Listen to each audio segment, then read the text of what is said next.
Motivation क्या होती है? मोटिवेशन दरअसल वो जज्बा या वो वजह है जो हमें किसी काम को करने पर मजबूर करती है।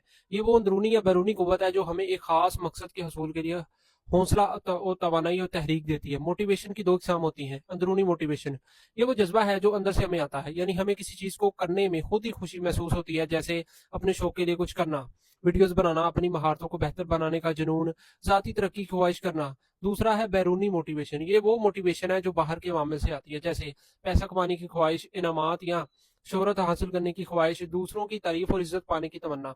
मोटिवेशन कैसे पैदा की जाए? अपने मकसद को वाजे करें। अगर आपके पास कोई वाजे हदफ न होगा तो आपके अंदर मोटिवेशन खुद ब खुद पैदा हो जाएगी। अपनी कामयाबी का तसव्वुर करें, खुद को कामयाब होता हुआ देखें, इससे आपके अंदर काम करने की लगन बढ़ेगी। बड़े ख्वाब देखें लेकिन उन्हें हासिल करने के लिए छोटे कदम जरूर उठाएं। नेगेटिव लोग आपका हौसला तोड़ सकते हैं, इसलिए मोटिवेशन और कामयाब लोगों के साथ वक्त गुजारें। हर कामयाब शख्स नाकामी के बाद ही कामयाब हुआ है, इसलिए कभी भी हौसला ना हारें। सीखने का अमल जारी रखें, इससे मोटिवेशन आपको मिलती रहेगी। मोटिवेशन अक्सर हमारे अंदर कम क्यों हो जाती है? अगर कोई मकसद वाजे ना हो, अगर मुसलसल नाकामी का सामना हो, अगर सुस्ती और काहली गालिब आ जाए, अगर गलत लोगों के साथ वक्त गुजारा जाए, अगर सेहत और तवानाई का ख्याल ना रखा जाए,